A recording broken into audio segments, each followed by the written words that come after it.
Waire, waire, runga, waire, raro, waire, ngangaru, waire, waire. Waire, angaru nui, angaru roa, waire, kia tau mai te mauri, he mauri ora.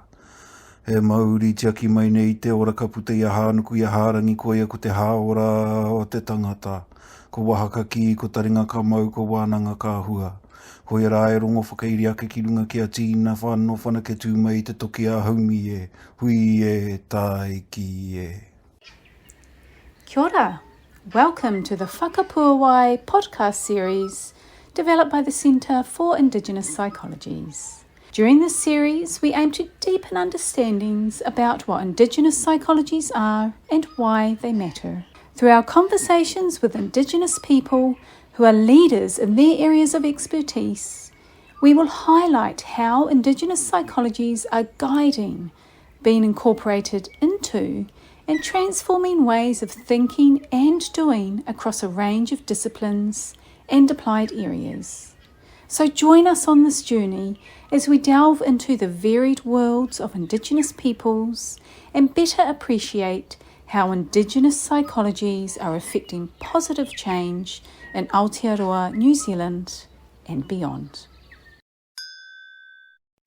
In this podcast, our Kairangahau Research Officer Lorena is privileged to sit down and chat with Dr Hukarere Valentine. Born and raised in Heretaunga, Ngāti Kahungunu, Hukarere affiliates to the tribes of Ngāi Tahu, Te Ātiawa, Tūwharetoa ki kōrero, Ngāti Awa, Ngāi Tūhoe and Ngā Puhi. She has been a practicing clinical psychologist for 16 years and has worked within the areas of forensics, mental health, student research, clinical and cultural supervision, chronic health conditions and psycho-oncology. Hukarere is currently the Haumaru Tautoko Hauora within the Health Conditions and Cancer Psychology Services in the Massey Psychology Clinic on the Turitea campus. She's also involved in the Clinical Psychology Training Program at Massey University with a specific focus around the incorporation and advancement of a bicultural component within that program. Her research interests centre on the consideration and development of Māori models of psychological practice, and she has a particular passion for wairua and well-being. Among her many talents, she was the first Māori wahine to graduate with a Doctorate of Clinical Psychology at Massey University, and she also has recently authored a number of book chapters as well as a seminal journal article based on the findings of her doctoral thesis entitled Whakapuawai ki runga, the many dimensions of wairua. Please enjoy this kōrero between Lorena and Hukarere. Welcome back to the Whakapuawai Podcast Series.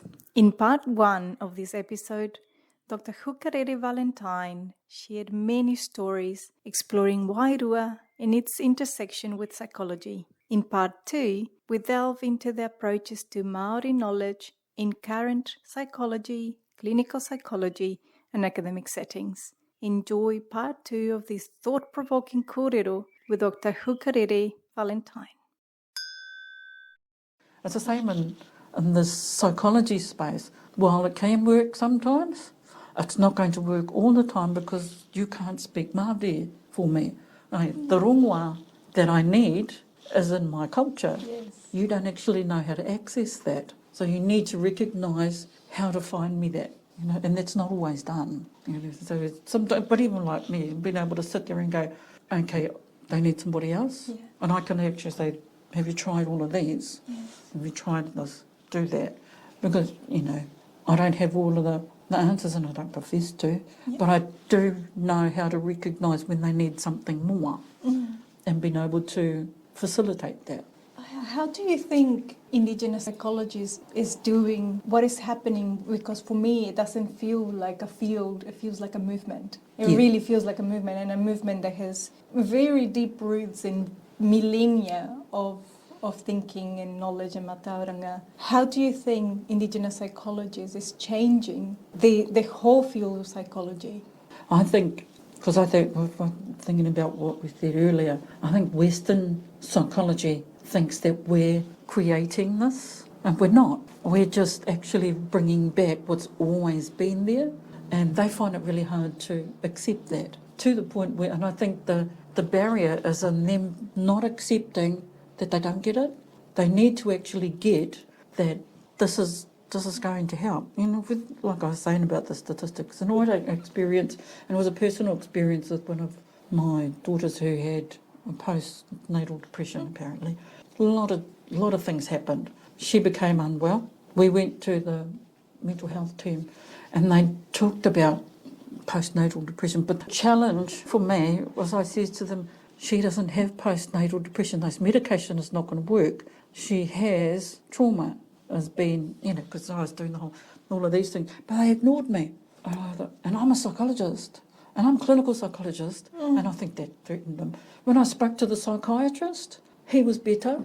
We still had this debate. We had this debate about attachment and bonding, and he goes, you know, because my moko was with my oldest daughter, and he goes, she needs to bond with her daughter. And I said, because attachment is, you know, hang on, but your attachment is individual. If you're talking about Māori, attachment is collective, and then there's a connection between, there's a whakapapa connection between my daughters that what this one does, that one connects with.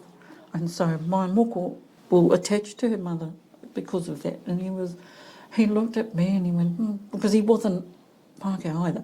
He was from a different coast, so he was kind of getting it.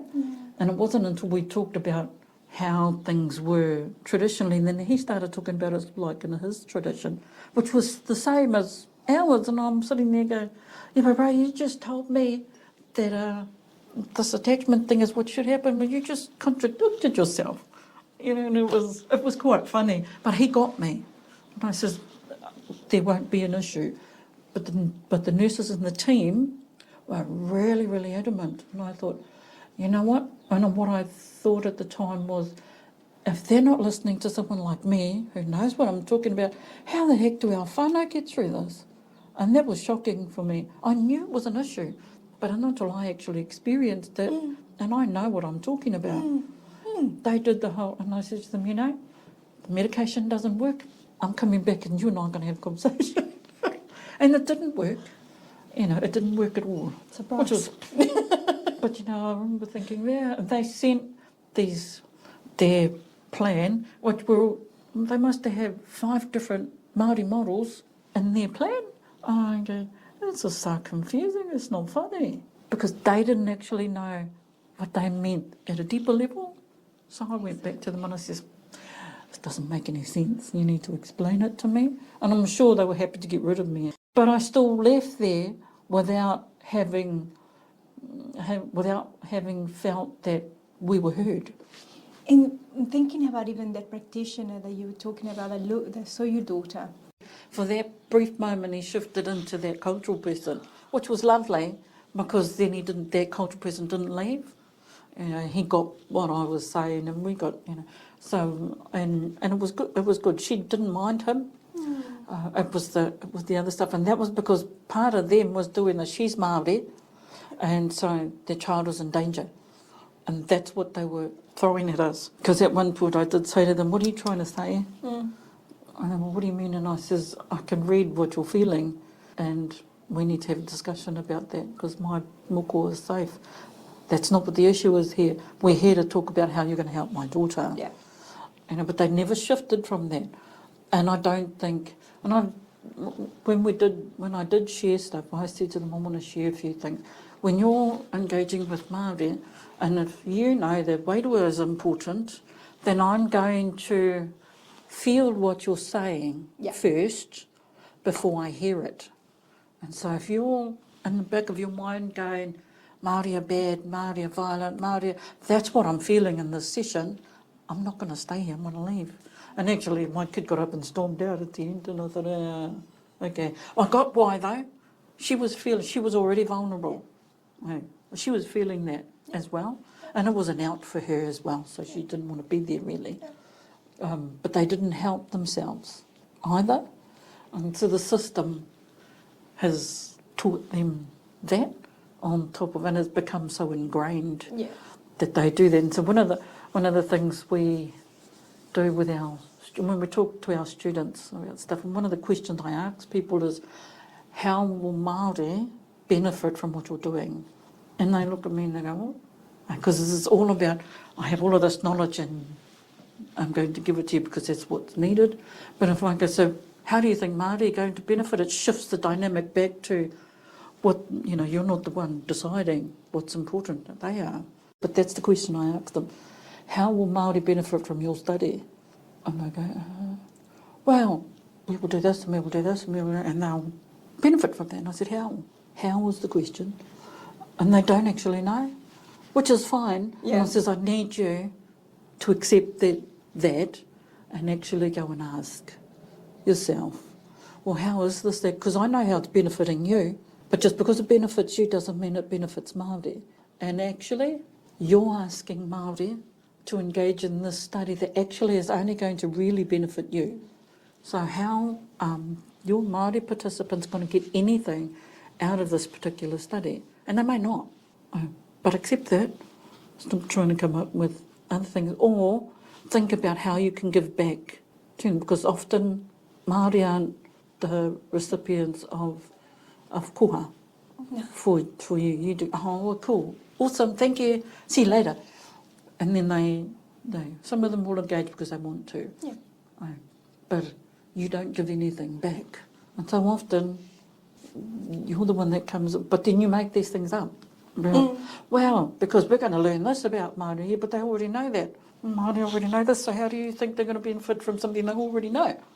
And it stumps them, but and I don't do that to try and stump them, but it's part and parcel of the being able to actually get them to think. So now all the supervisors tell their students, and it's usually the ones in the clinic, and Don and them will say to their students, if you're going to go and see her, go prepared, which is what we need them to do, isn't it? We need, because I don't want to sit there and have them think, this is what my study is, so can you write me a letter? And no, forget it. I'm the one in control here. If you want my help, then you do it the way we want to do it, or you go and find somebody else. And do your homework. Exactly. Do your homework. I've gone prepared, as you say. It is, in a way, Indigenous psychologists and you as a practitioner of it. And a leader in this movement. It is starting to really change some of the processes, the structures. Well, I think, I was thinking about this a wee while ago in terms of, like less than 6% of practising psychologists are Māori. And that hasn't changed since 2009. I think it's been the same. It's been under 6%. So, and I think, people are going, we need to grow this environment, but we have movements like Mahi Atua, Indigenous psychologies and all that. And actually these movements are probably going to reduce the psychology pool of Māori. Because these things are starting to gain traction. And they're more conducive to the way Māori think. But, that's important. And I was thinking, okay, maybe that's why they're not getting. But there will always be people who want to be psychologists, which is fine. But not everyone needs to be. And I think a really good example being Hōhepa Dalami. He done psychology and then he stopped. So some people need to be in this environment, but not everyone does. And it's not always going to be what our clients need either. But for many of our clients, they do. And being able to offer, the idea of being able to offer a cultural, psychological process is new. And then if we think about the clinic, we have 3 Māori in the clinic. 2 of us are seniors. One's going off to have a baby. But it's rare to have more than one Māori psychologist in an environment. And some environments don't have any. Do you think that there's something changing in the system in order to fund, support, create spaces, actually move away so that there is a space Yeah. for Māori as practitioners, Māori knowledge, Māori protocol, Māori kaupapa. Well, I guess one of the difficulties is, and I was talking with a colleague yesterday about this, and the whole idea that the system is still having trouble letting go of the control. And while they're slowly starting, so, you know, different services, they give themselves a Māori name, you know, which really grates me. And from a psychology perspective is you still don't actually get the importance of that culturally. So actually some of this might actually do more harm than good, because the psychology anyway doesn't have what this Māori process needs. I remember I had a conference a wee while ago and they were doing this model, and it was a corrections, and they were doing some brilliant mahi. The cultural consultant was part of that process, and one of our other whānau wasn't there. And I was sitting there with the purpose that I was going to chuck a few questions at them. But the whole model was beautiful. It was amazing.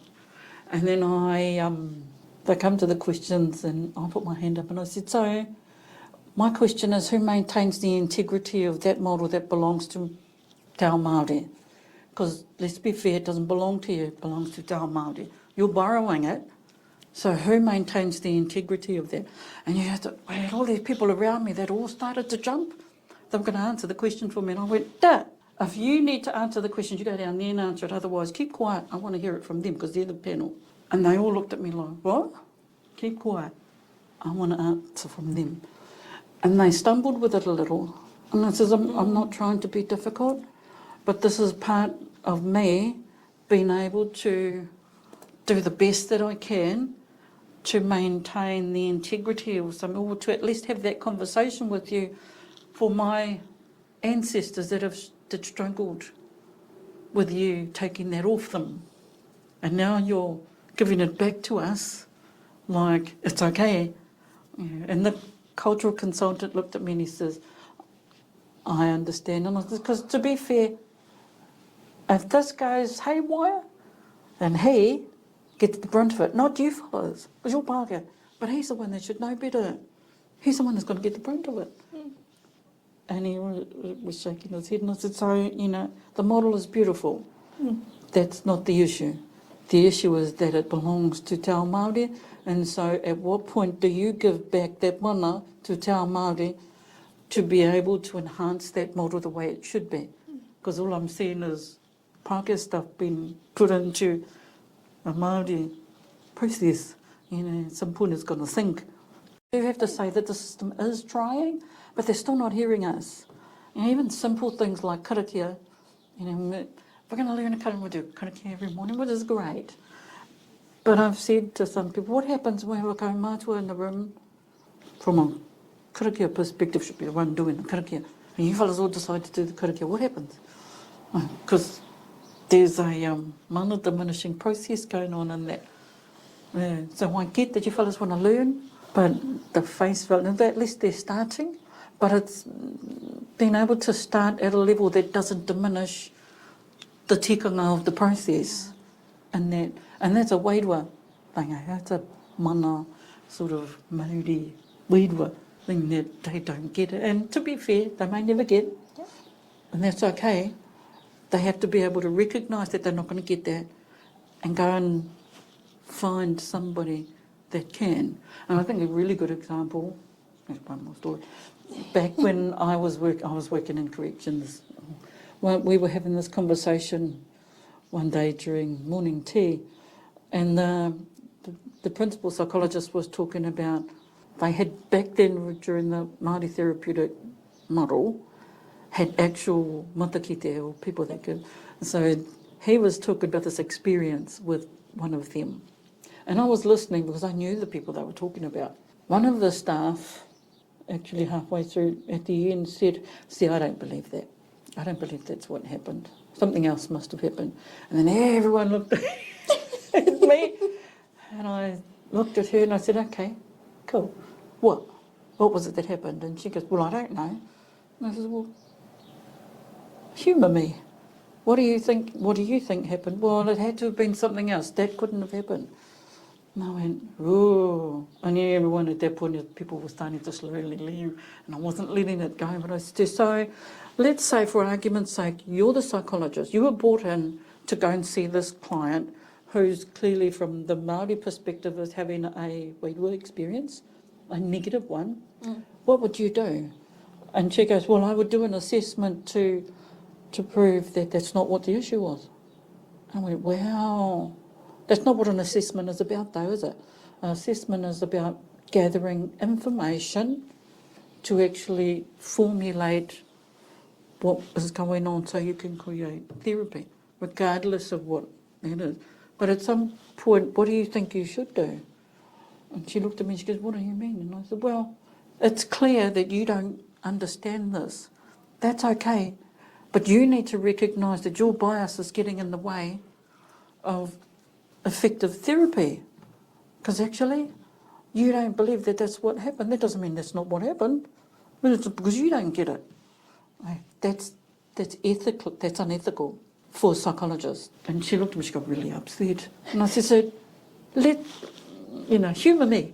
What do you think should happen? And she couldn't answer the question, and I went, wow. But I'd said to her, what you should have done was actually recognise that your bias is getting in the way, it's unethical, and you need to actually go back and say, I can't be the one that's doing this assessment. We need to get somebody else in to do it, because I have a bias. I have to say that there's also, I think, sometimes there's a misconception amongst Māori that being Māori is enough to be a psychologist, and it's not always the case. And I use the analogy of a tohunga, that not everyone's a tohunga, and some are born with it. And what happens is that it's recognised by those experts in the environment, and then what happens in the environment is they're taught skills to enhance what's already there, and that's not everyone is going to be a clinical psychologist. Not everyone has to be, like I was saying earlier. But I do think that Māori also have to recognise that at some point this is not working for me, and I'm not sure that that's the right thing that I need to be in. And for some, like people like Hohepa Delame, who didn't actually need it, because his knowledge was beyond that, you know. Yes. Even like Uramu, Nia, and those people who do that, they don't need this, because they have this wealth of amazing knowledge that sits outside of psychology. For those who are going through psychology, those have been able to recognise, is this where I'm meant to be, and do I have the skills to be able to enhance this? It's a hard one, I think. I'm not in any way saying that we're the privileged, but some people are here because that's where they're supposed to be, and other people are meant to be in other spaces. You know, psychology isn't the be-all and end-all of healing for Māori. Healing happens on a whole range of different levels. Psychology is just one of them, and the whole conception that psychology is wrong. And there's this whole thing about clinical psychology is bad. When there are Māori in here that are clinical psychologists, so you go, how do I wear that? And that's fine. It's thinking, I get what they're saying. It's the generalised version of that. So Indigenous psychology, different. But if we start shifting the language back into Te Ao Māori, then that gives us a very different view. Because as it is, psychology is always going to be seen as a Western process. Yes. Indigenous psychology is going to be different, and which is, layers of sort of, and then shifting into using Māori process. Like Mahi Atua, there's no doubt that it's ingrained in Te Ao Māori, because it has what it has. And so being able to do that along the way then says we're shifting. The movement is shifting slowly. And as we do that, then psychology becomes a little bit more removed, I guess. And they can either get on the bandwagon or not. Yeah. And then, we're building all of these therapeutic sort of processes because we can indigenously, and so that's important. It's a slow process though, because the system just doesn't want to give up the control. With all of these, with the incredible leadership in the movement that you give, the guidance, the inspiration that you give to so many that are coming through this field and beyond, you know, what are your hopes for the future? Absolutely, it's an interesting one because I think about the environment that we're in, and I engage with whānau on an individual sort of perspective. There's these whole other things that keep popping in and out of my space, but I think I remember having a conversation about the treaty, and we were talking about, and I do this question with our first year students, if the treaty worked the way it was supposed to, what would our environment look like? And the students, they struggle with it, but they have to do this brainstorming thing about what would happen, and they don't actually know, which is fine. And that's the point of the question, is actually being able to say, well, you know, from my perspective, one of the things would be that we would all in this room speak 2 languages, at least, fluently. Yep. Māori and English in a calm way. It wouldn't be an issue, because that's what happened. We would have, and so we start talking through things, and they go, oh yeah, and then the add thing is we would have tohunga as part and parcel of the process. We wouldn't be sitting in this room doing the teaching. We'd be on a marae somewhere doing that. And then we would operate via wānanga rather than teaching. Time would be defined by te ao Māori rather than a clock. And we'd go through all of these different things that would be part and parcel of what it would look like. Yeah. And you could see some of the students are stunned, but even the Māori students, because we're so indoctrinated in this field that we can't see outside of it until somebody starts that process, and the rivers flow. And, you know, we'd be able to do that. You guys wouldn't be sitting, one of the things that wouldn't happen is I wouldn't walk into this room and you all would tense up because something Māori's coming. You guys would be all comfortable with that. But that's part and parcel of that particular process. And I asked some of our senior sort of clin psychs, and those are all some of the things that they came up with, which is awesome. And then there's a whole range of stuff. That's just a bare necessity. But can you imagine the wealth of... We wouldn't have the statistics that we have, because we would have Māori therapeutic processes that are valid. Not saying that they aren't, they're already valid, but they're given the respect that they need alongside CBT, ACT, you know, DBT and all of those other things, NLP, whatever. You know, that you would have all of these Māori processes that have equal, if not better, status, and the recognition that Māori need this sometimes and not that. You know, so, and that would be the gold standard, is being able to have that environment that incites that, and it is starting, because we now have researchers, Māori in psychology, that can do we've done this research, and this is what empirically, for want of a better word, you know, so we could use the Pākehā system against them and say, we've done all of this research and this is what it says and this is what is important, and they can't argue with that, you know. And it's just an interesting sort of, that's what would be the amazing. Yeah. Whether that happened, not in our lifetime. But you know what you've done, you know, from the study that you did in your thesis to all the teaching, the publications, the work that you do with clients. Only a few years ago, I think, 3 decades ago, many people would have thought we won't see this in our lifetime. And you're doing it, you know, we are seeing it in this lifetime. So there is not only hope, because I think hope can be quite fluffy. There is action. Yeah, That is it's a happening. slow process, which is how Te Ao Māori works, right?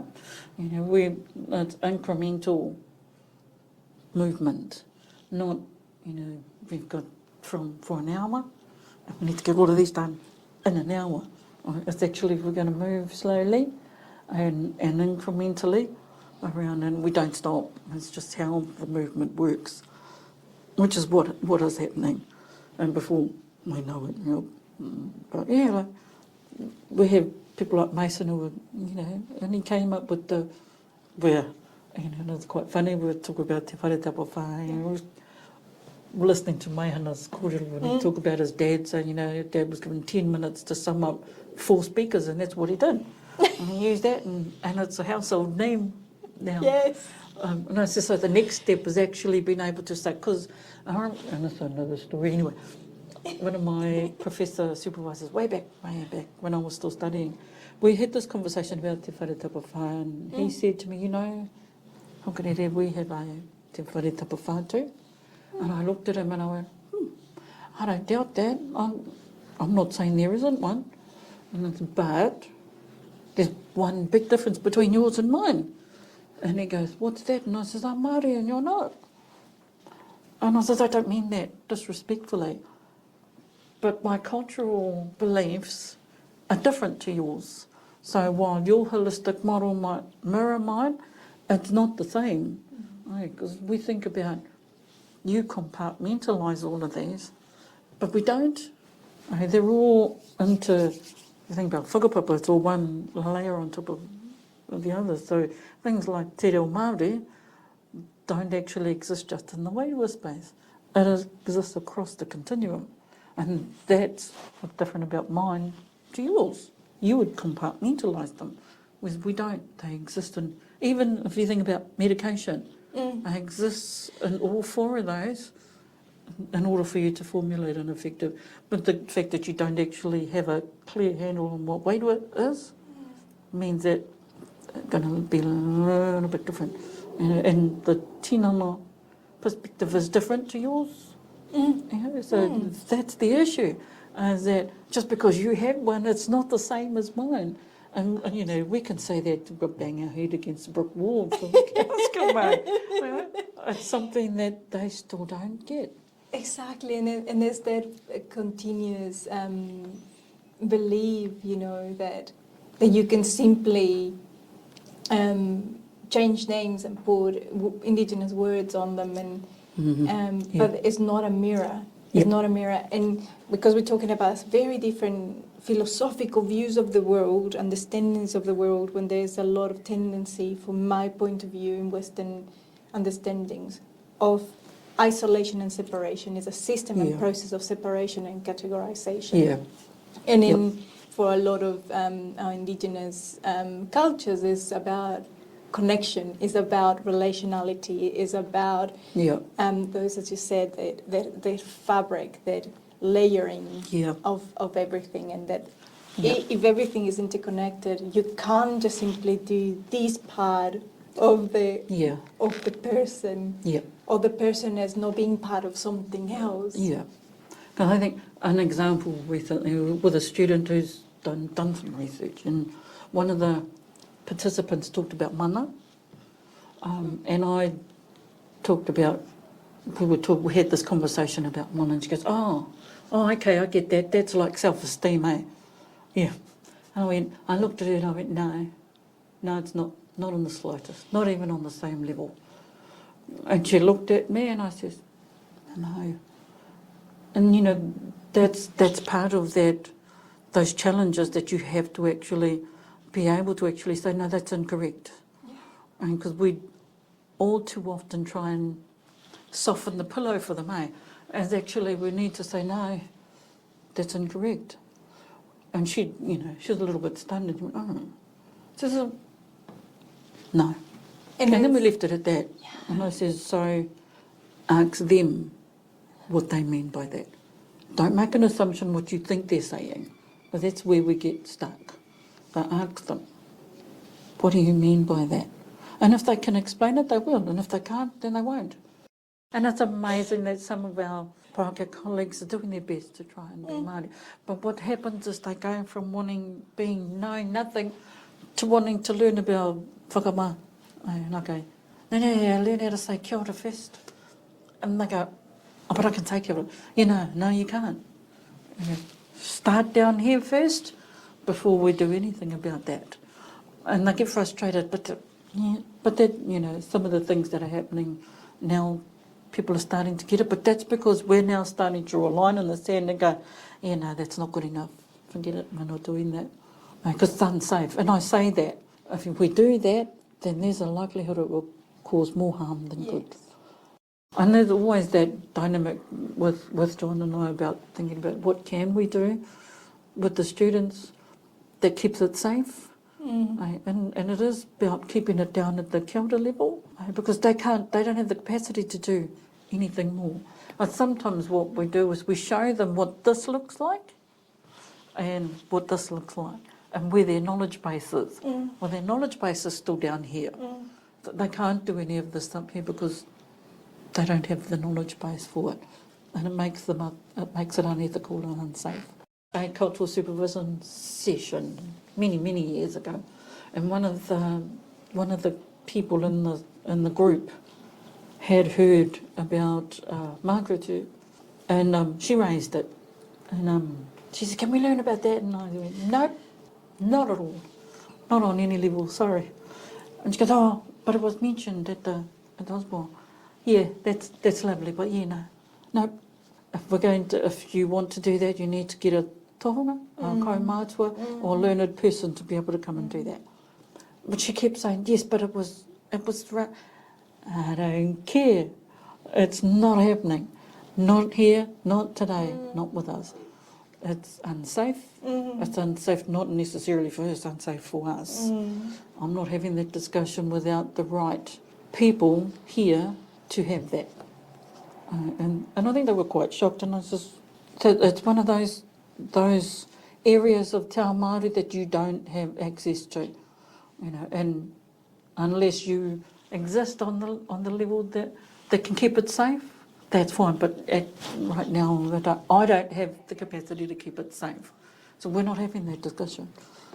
When we were talking about what the future looks like, is perhaps getting to the point where you shouldn't have to go and say, hey, don't touch that. Yep. Yeah. Don't touch that. Because if we were in the space that it would operate in the way it would, the question wouldn't have been asked in the first place. They would have known where to go and who to impart that to, So. Or not to. Yeah. I think not in this space. Not when we're talking about psychology, forget it. Exactly. I did thinking about the language stuff, and I remember the racism sort of. Te Ātiawa did the whakatika survey where they went around the country and got experiences on.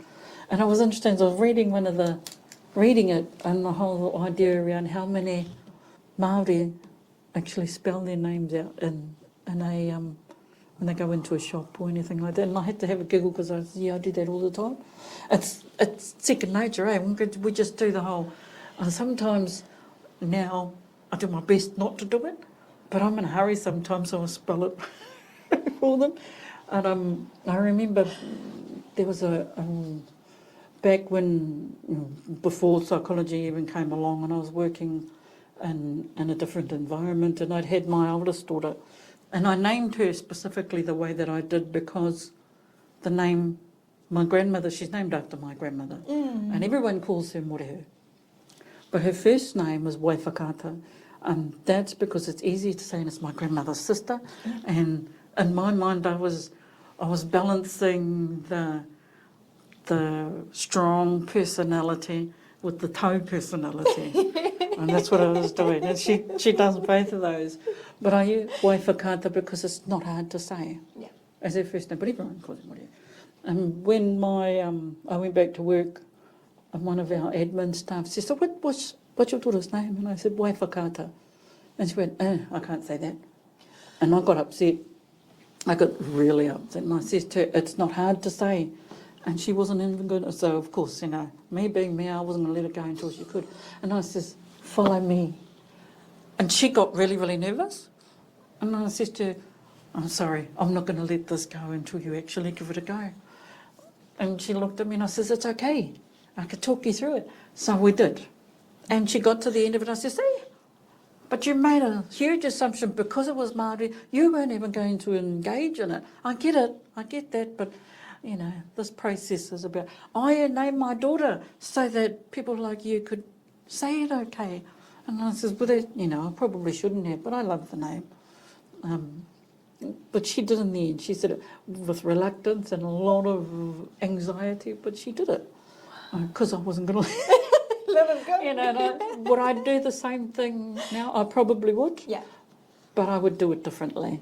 Because I was really pissed off that she wasn't even going to give it a go. I went through all this effort to decide my daughters, but actually that wasn't the main reason why I did it. It was because I needed to balance these personalities out. But back then, I was part of that whole idea of when we name our children, then we go through this whole process of trying to make it okay for the people that can't say it. And some of that is because my name has been butchered so many times, it's not funny. And I go, you won't do about that.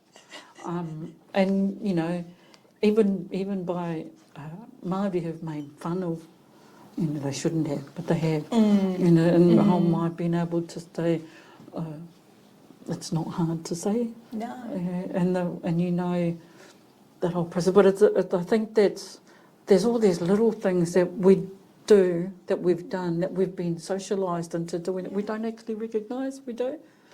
And that's what that particular survey actually reminded me of, was that I do that all the time. I know how I ended up with the name that I got. And it's named after one of my grandmother's cousins. And we did a whakapapa wānanga one time, and I heard one of my cousins asking my auntie, how come she's got a name from a line that's not directly her line? And I see my auntie thinking. She goes, I don't know. And I says, I've got the answer for that. And she says, oh, sorry, cousin. I says, no, it's okay. It's a valid question. And I said, she died the year I was born. And she went, oh. And then my auntie went, oh yeah, she was. That's right. And I says, and my mother said, I love the lady. And I told all of the stories that I knew. I says, that's why I was named after her. She went, oh, see, I didn't know any of that. I wouldn't have known either if my mothers didn't tell me. But it's important. Yes. So not only is the whole idea around what my name is, but the purpose of it. Why did my parents do that? And I tell my kids that's why they're named what they're, you know. And my daughter is a reflection of of those two people at different times, which is fun. But everyone calls her by her middle name, yeah. But because that's my grandmother. But I think what happened many years pre-psychology, when I started working, I worked at Skill New Zealand back then, and when I first started, one of the deputy person had a meeting with me, and one of the first things he did was says, can you teach me how to say your name? And I sat there and I looked at him and I went, wow, nobody's ever done that for me before. And I went, okay, cool. And he says, I want to get it right. He says, so forgive me if I say it wrong. Can you teach me how to say it? So we spent at least a good 10, 15 minutes doing that. And I looked at him and I thought, you know, that just that small thing actually shifted me into this is going to be okay. You know, this relationship will be great, because he took the time to actually want to know about something that's important to me, which I think is one of the important things when we teach our staff and our students. You know, little things are important for Māori. You know, if you do these little things, you make an effort to do this, then you've shifted a barrier without even realising it. And sometimes they don't get that. No. I mean, it's not until you share experiences with them, or, you know, we talk about times when whānau have passed away, and we go, I'm going to the tangi, and they go, yeah, we're working in an environment where people die all the time. Yep, I'm still going. Yeah. I'm like, why? I explain that. Trust me, just come. Yeah. And so, there's been at least a couple of instances, and they followed. What happened after that was this ripple effect, because they went to the tangihanga. Yeah. And, I was thinking, wow, did you see? I did. I said, trust me, I know what I'm talking about. It's a small thing for you, it's a huge thing for Māori. Because you're stepping into their world uncomfortably. And if you can do that, then you're okay. Because you know nothing about this process. Yep. But you're prepared to come in and not know and still be there. So that's manaakitanga. Not what you... But this is a Māori version of manaakitanga. And I think seeing what you've done with your colleagues and saying, hey, being uncomfortable in this, in our world, Yep. is not something to make you feel unsafe.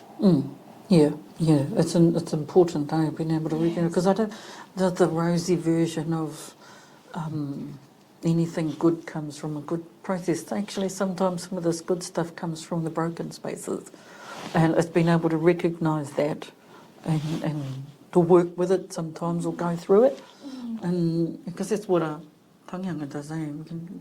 This has changed, so all of these rituals are part of being able to reset the self in order to be able to be prepared for the new self, whatever that actually looks like, because it's not ever going to be the same. But that's the issue. This has changed, this has happened, there's a change that's occurred. So from a Māori perspective, a Wairua perspective, even a Tinana perspective, you have to become accustomed to this new energy. Yes. And to incorporate it into what becomes the new you. And that part and parcel of that intergenerational healing process. But the issue is that we don't always recognise that. Because you can't fix something if you don't know what it is. Yeah. And sometimes you have to know what it is. Sometimes you don't need, from a Wairua perspective, you have to actually follow the plan, which is one of the things that my husband and I used to have this debate about. Because he always needed to know what the end goal was. And sometimes all I needed to know was that Wairua was saying, do this. And there were markers along the way that would say, you're going in the wrong direction. I'll come back over here. And there's the physical part of me going, nah, it doesn't make sense. Why am I doing that? Don't ask the questions. Because you go, so you always go and veering off, but coming back in line. And he had trouble with that. And I had trouble with his, but we can't create that if we don't do this. So we were constantly battles around, his control of needing to control the end versus my being able to follow spirit. And so, there are things that being able to read the environment, and sometimes I don't, most times I don't, and that's okay, because then I get the whole, get back on track, go back on over here. Okay, I got that, I'm going to shift back into that, and so that's important, I think, which is part of the Māori way of doing things. Exactly. And it might be quite confronting in psychology practice to say, no, we're following Wairua, not just simply saying this is going to be the result. Yeah. And, being able to, because I think because there's rules and rituals around anything, and being able to recognise what those are in whatever space that is, because, some people will do Wairua, and some people will do the very physical, which is okay. It's being able to go work with what's strong and to integrate them at some point, along that journey. Well, we were talking earlier, the book that Alistair Bush and Buramurinia give us a really good example of how you stay in your own lane. Because Alistair does the whole, this is outside of mine, we'll go and talk to Buramurinia. He would come in and do that. And then they'd work together. And even though Alistair still didn't get what Buramurinia was doing, that didn't stop him from allowing that to happen. And so effectively, therapy happens really, really well. Yes. And that's what should happen.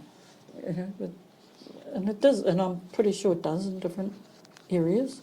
It's just that it's not as visible, I think, as everything else that's not working as effectively.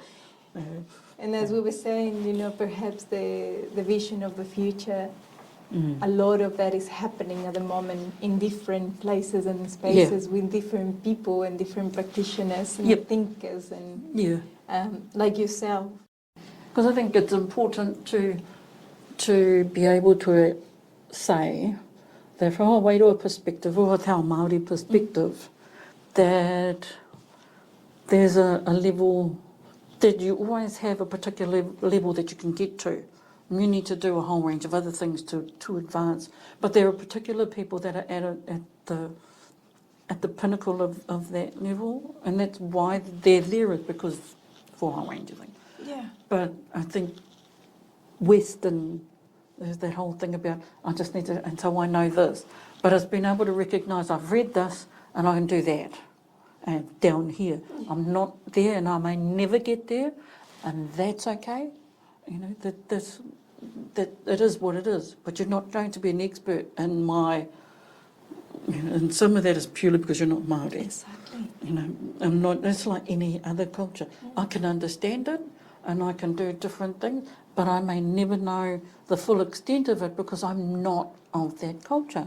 It's just been able to recognise the mana of that positioning, which is why I think when we meet other Indigenous cultures, it's a blending because we recognise each other's mana and we walk alongside it rather than going, well, what is that? Give me that. I'll take it and then I'll manipulate it and root around and then it'll become mine, which is not what you should do. Right?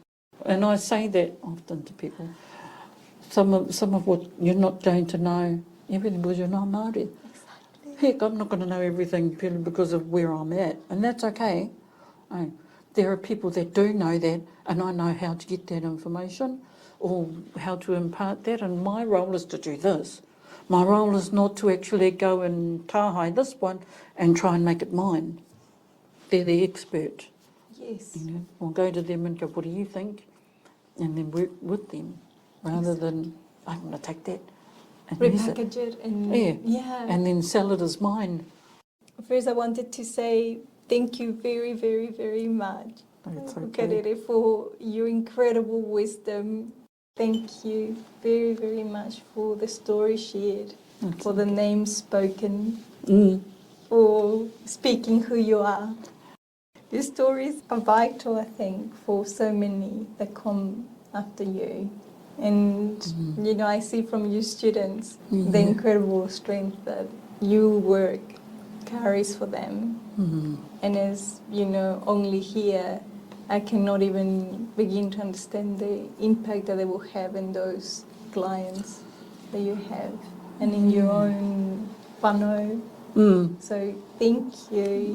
That's what right. an honour. What an honour to be here with you and to have this time with you.